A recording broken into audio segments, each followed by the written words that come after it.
պատճառաբար մի քանի թեմաներ եք առանձնացրել, բայց կարծում եմ ճիշտ է սկսել հենց այս հարցից։ ՄԱԿ-ի ամբիոնից հերթական անգամ Ալիևը բարձրաձայնում է եւ պահանջում 300,000 ադրբեջանցիների վերաբնակեցումը Հայաստանում։ Ըստ էության այլևս սրա մասին նաեւ պարոն Սասունյանը, Հարություն Սասունյանն է արձագանքում, ամեն օր օրեցօր մեծացնում է իր ճնշումը ադրբեջանական կողմը, Փաշինյանից վերջապես կորզելու այդ զիջումները եւ բնականաբար որևէ խոսք այս փուլում խաղաղության պայմանագրի ստորագրման մասին չի կարող լինել, որովհետեւ գիտեք թե նպատակը որն է։ Խնդրեմ այս մասով ձեր տեսակետը արտահայտեք եւ հետո նաեւ մի քանի թեմաներ եք առանձնացրել։ Շնորհակալություն։ Մենք 300,000 ադրբեջանցիների վերադարձի մասին ՄԱԿ-ի ամբիոնից չէ, որ լսում ենք, Բաքվի հռետորաբանությունը այդ հարցում արդեն տարիների պատմություն ունի, իրենք պատերազմը հաղթելուց հետո կամ Փաշինյանի պարտությունից հետո այս հռետորաբանությամբ առաջնորդվում են, որ պետք է ստեղծել արևմտյան Ադրբեջան, իրենք նույնիսկ պետական ողջ ապարատի հովանավորությամբ ստեղծել են կազմակերպություն, որը որ ադրբեջանցիներին կոնկրետ հասցեներով, բնակության վայրով անձնագրեր է տալիս, որ հետագայում նրանք գան այստեղ բնակեցվեն։ Խոսքը Ալիևի այդ հայտարարության մասին չէ, որ մեզ պետք է զարմացնի, Փաշինյանական թիմը Քարոզարշավի ողջ ընթացքում ասում էր սրիկա է նա, ով կասի, որ 300,000 ադրբեջանցի պետք է գան Հայաստան։ Հիմա հարցս ուղիղ ուղղում եմ Փաշինյանին եւ նրա թիմին։ Հիմա Ալիևը սրիկա է, որ ՄԱԿ-ի բարձր ամբիոնից հայտարարում է 300,000 ադրբեջանցիների վերադարձի մասին։ Իշխանամետ պատգամավորը Նախիջևանից, որ հայտարարում էր 300,000 ադրբեջանցիների վերադարձի մասին, սրիկա է, Ալիևն ու իր իշխանությունը սրիկաների իշխանություն են, որ խոսում են 300,000 ադրբեջանցիների մասին, թե Նիկոլ Փաշինյանի այդ խոսույթը տարածվում է զուտ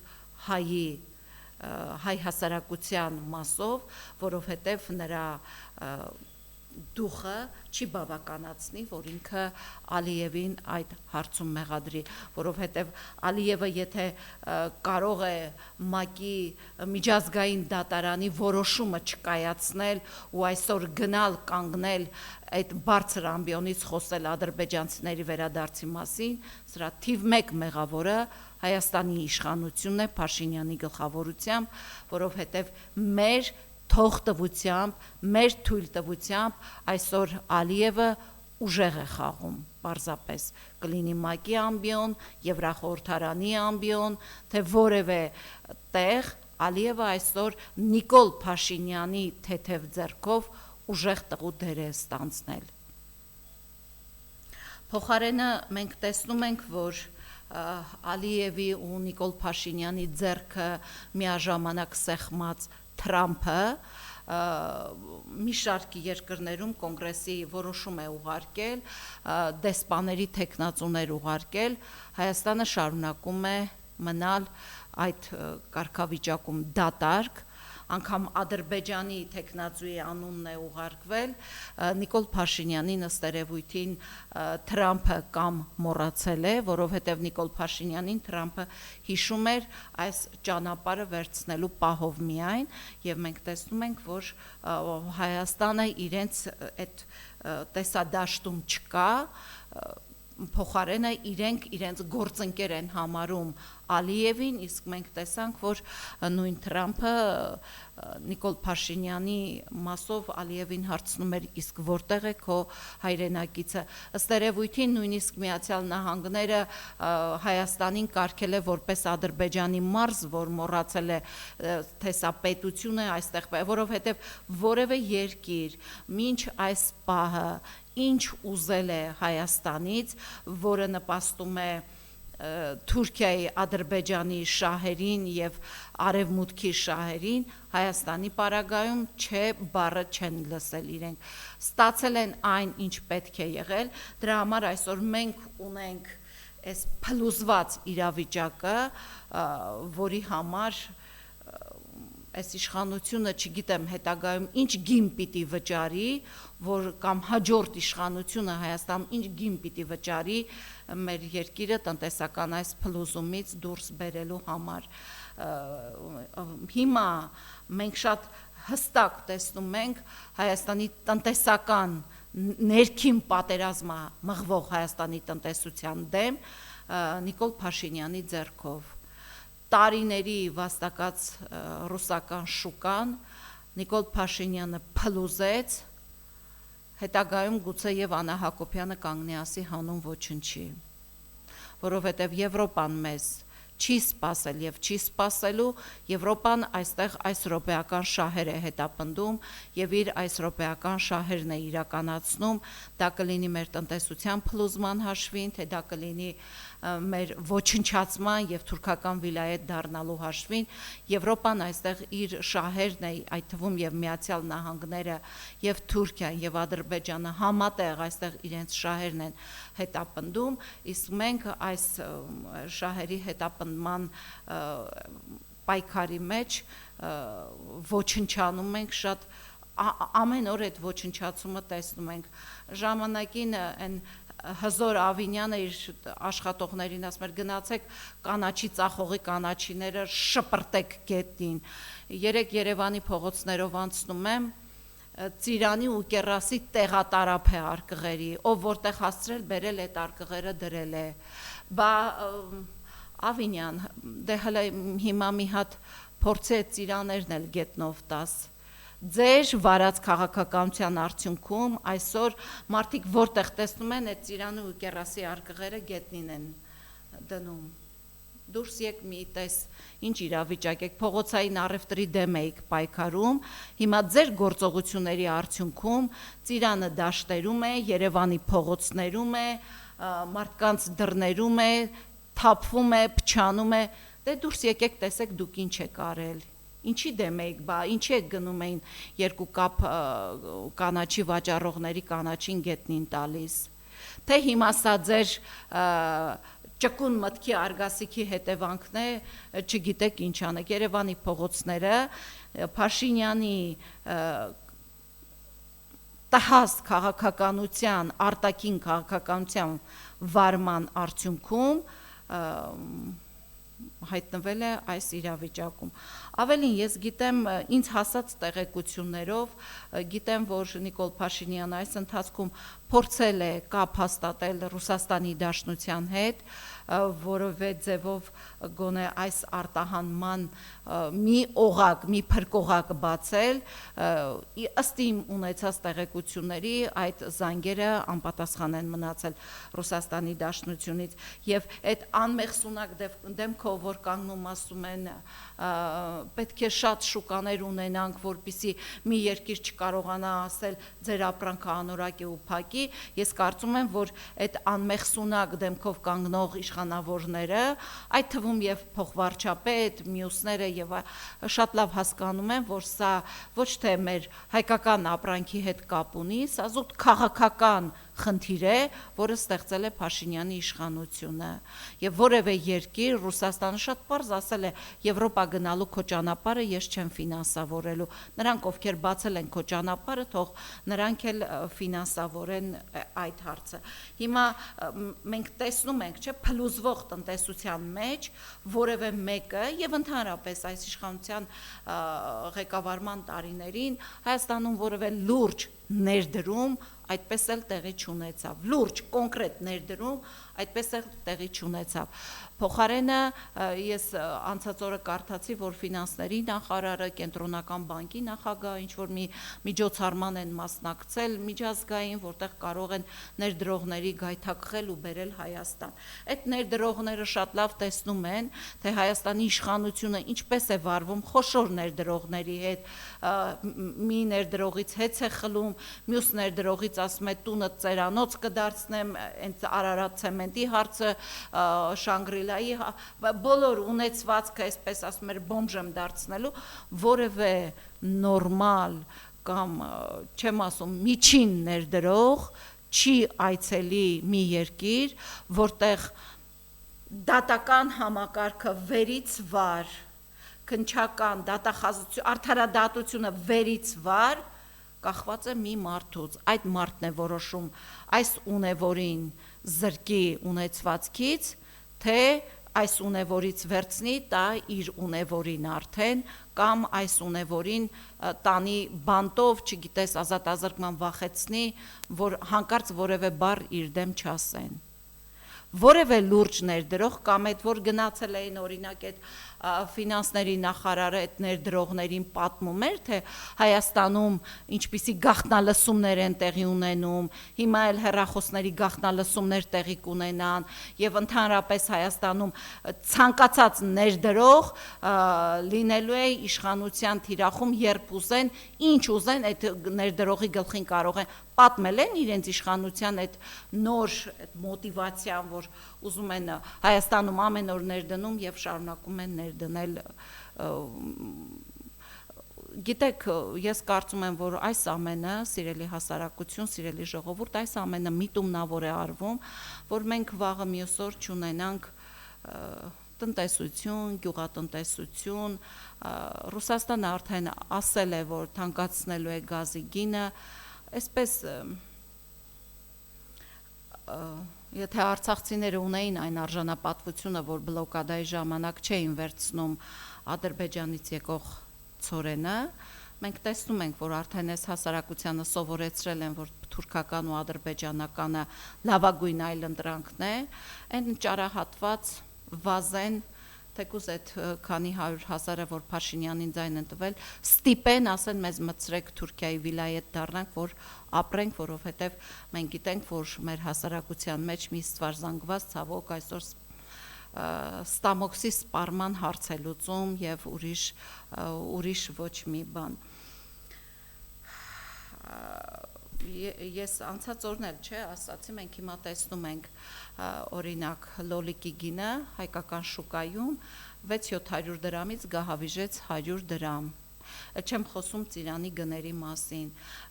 Ինձ անցած օրը իմ ընկերներից մեկը Փարիզից ասում է, դե Մակրոնն ասել է, որ Եվրոպան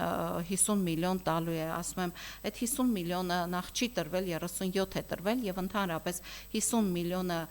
որ վարկառուի, որ ջերմոցատերի, որ բացն է լրացնելու եւ պատերազմ հայտարարած տնտեսությանն ու գյուղատնտեսությանը մեջ ինչ է փոխելու այդ 50 միլիոնը ԿՊ-ն մեկ ամսում շնչեց, 270 միլիոն միայն տվել էին իրենց այդ դրոներին, մի ամսում կշնչեն, կվերջացնեն, 50 միլիոնը դա ինչ գումար է, դա ինչ գումար է, որ պիտի գա այստեղ, ես անցած օրն էլ ասացի, հիմա էլ ուզում եմ հրավիրեմ մեր հասարակության են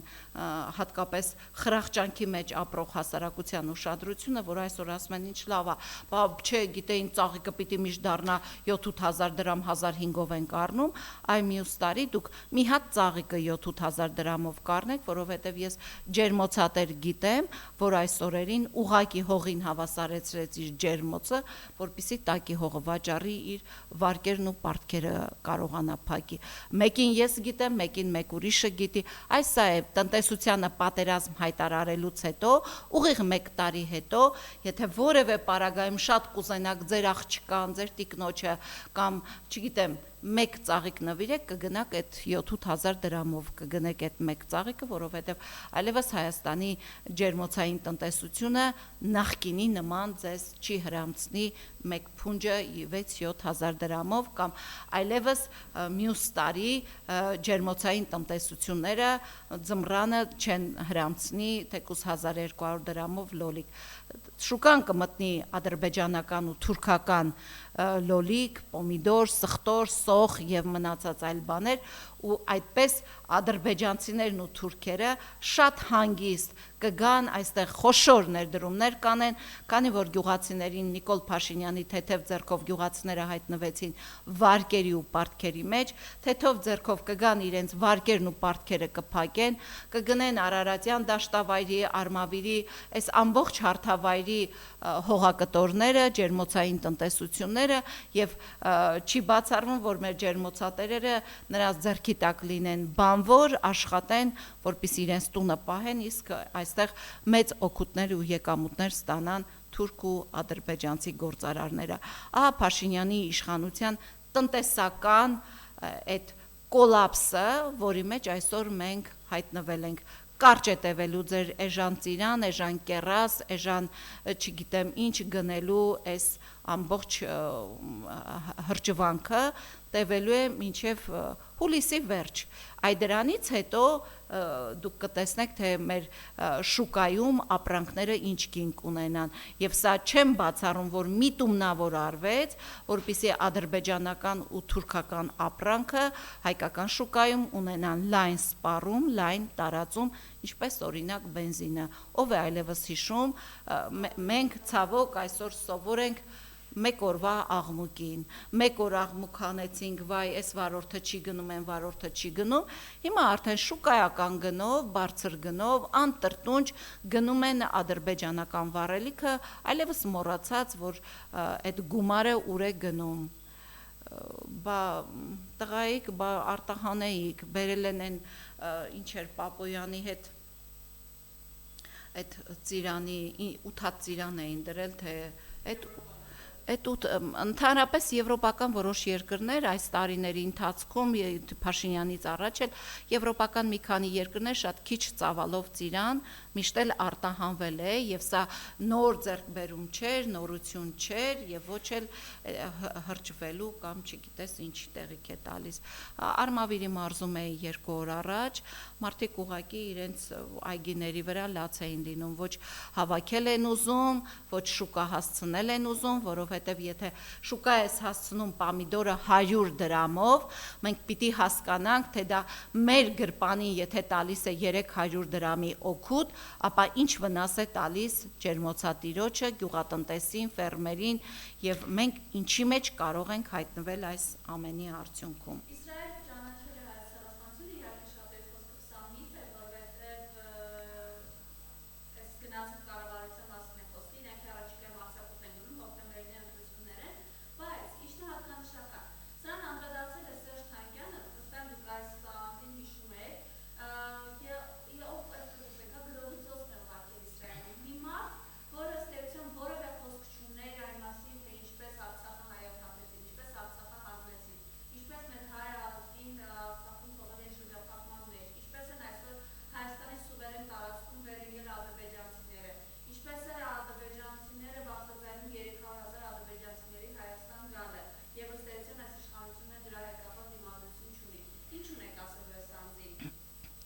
Իրականում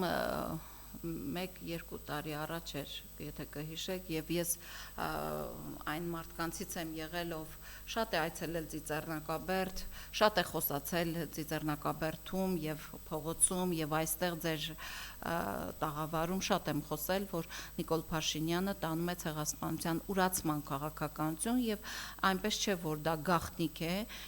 ինքը իր հիմնարկի են Արարատ Միրզոյանը բացահայտել են, որ իրենց արտաքին քաղաքականության մեջ չի տեղավորում ցեղասպանության ճանաչումը։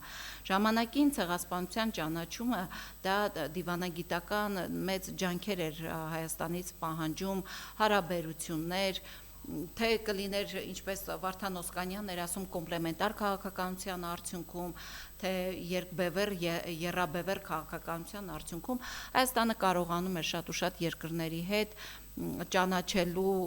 հասցնել ցեղասպանությունը, մենք տեսանք, որ ժամանակին այստեղ այցելեց նաև Հռոմի Պապը ցեղասպանության 100-րդ տարելիցին, բայց այս իշխանությունը շատ բացահայտել է, որ ինքը գնում է Թուրքիայի հետ հարաբերությունները կարգավորման առանց պատմական հիշողությունների, եւ մենք տեսանք, որ Իսրայելի ճանաչմանը, թե այդ որոշմանը Հայաստանի բարձր ղեկավարությունը, բարձրագույն ղեկավարությունը որևէ կերպ չարձագանքեց, իսկ Սերժ Թանկյանի արձագանքը կարող եմ ասել այս իշխանության գուցե եւ այստեղից այնտեղ հրահանգված ասված, որ ինքը Սփյուռքի համար դա նաեւ ասի, հասկանալի է, որ ցեղասպանության ճանաչումը իրենից ենթադրում է քաղաքականություն։ Շատ լավ հասկանալի է Իսրայելը այս օրերին ինչի համար է ասում, որ իրենք ուզում են ճանաչել հայոց ցեղասպանությունը, նման որոշում ունեն, բայց նորմալ որևէ երկրի նորմալ ղեկավար պետք է յուրաքանչյուր նման անգամ իրենց ձեռնտու տվյալ երկրին ձեռնտու քաղաքականությունից կարողանա իր երկրի արտաքին պահանջատիրության հարցում կարողանա օգուտներ քաղել։ Մեր պարագայում, այսքանի որ իշխանությունը վախեցած է Թուրքիայից եւ Ադրբեջանից եւ իրենց հրահանգված է չխոսել ցեղասպանության մասին, մեր պարագայում հասկանալի է այս լռությունը։ Իսկ Սերժ Թանկյանին ես չեմ էլ ուզում անգամ անդրադառնալ, որովհետեւ նա հիշում եք, ասում էր գալու եմ Հայաստանում ապրեմ, մեկ սենյականոց բնակարան էլ նա Հայաստանում ձեռք չբերեց, որովհետև Սերժ Թանկյանի, Արսինե Խանջյանի տեսակի համար Հայաստանը գրանտ շահելու նման մի բան է, իրենք իրենց շահը տանեն, իրենք այստեղ չեն էլ թաղվելու, իրենք հավատացեք այստեղ չեն էլ թաղվելու, այն հայերը, ովքեր ինչ որ իրավիճակներից ելնելով հայտնվել են Սփյուռքում եւ ցանկություն են հայտնում Հայաստանում թաղվելու, իրենք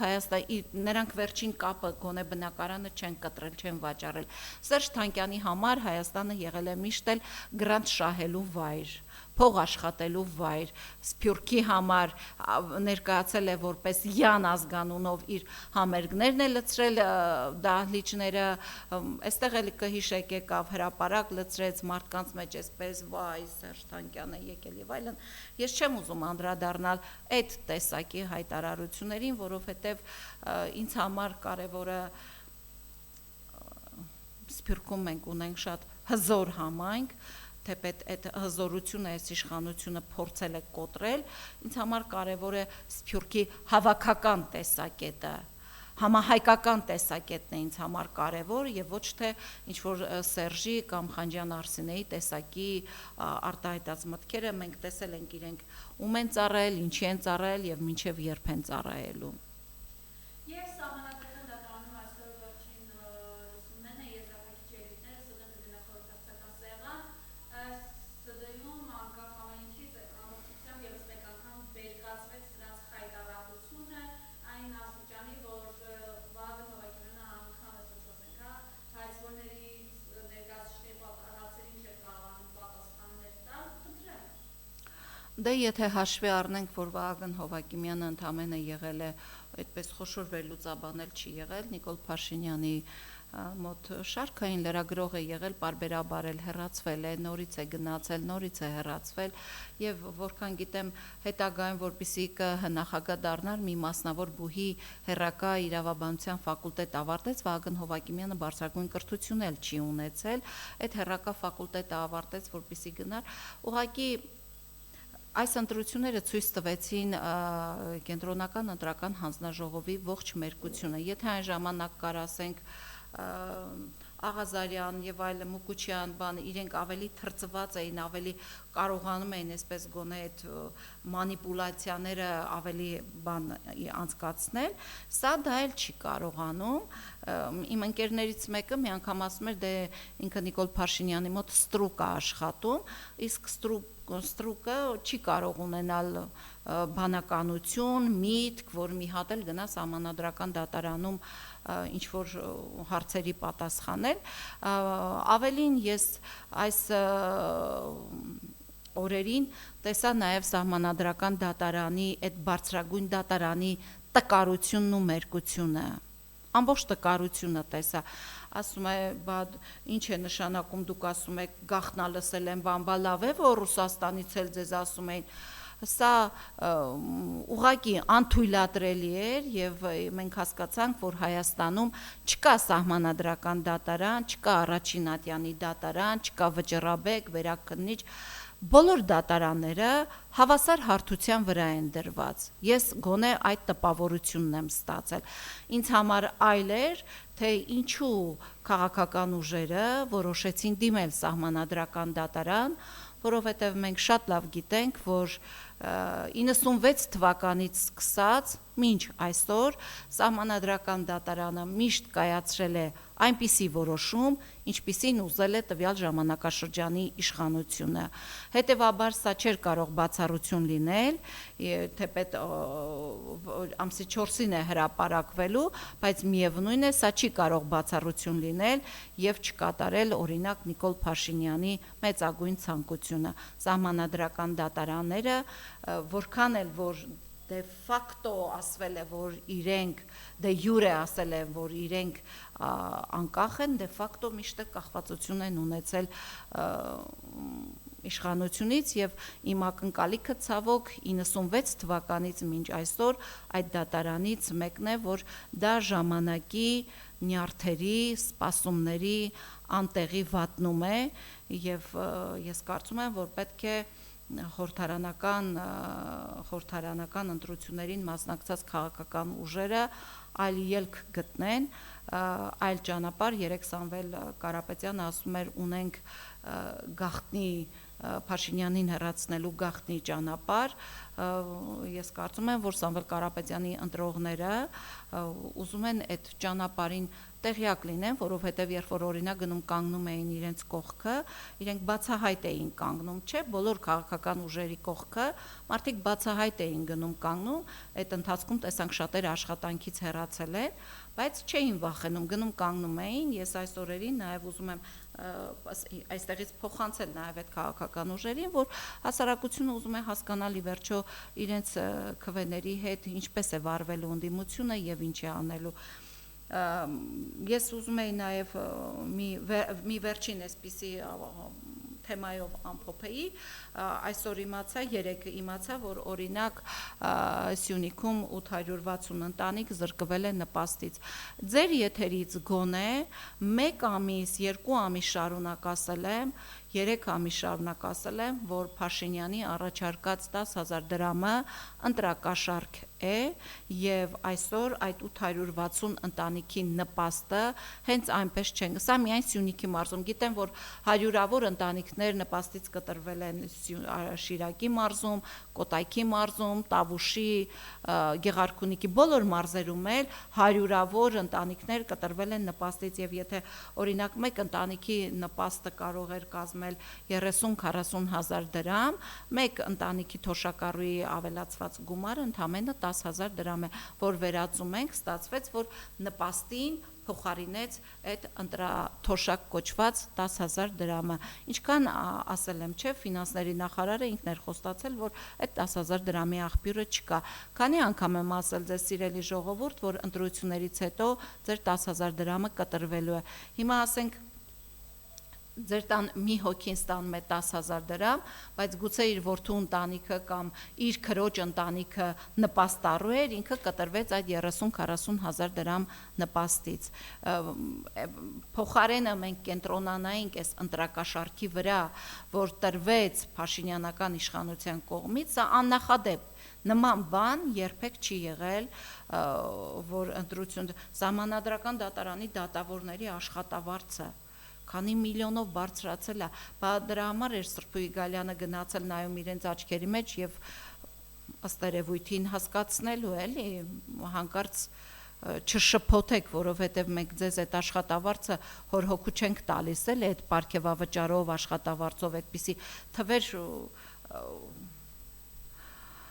Ամերիկայի Սահմանադրական դատարանի դատավորները չեն ստանում։ Այնպես որ սպասենք, եթե ես իհարկե իմ տեսակետը ունեմ, որ Սահմանադրական դատարանը 96 թվականից մինչ այսօր չի փոխվել,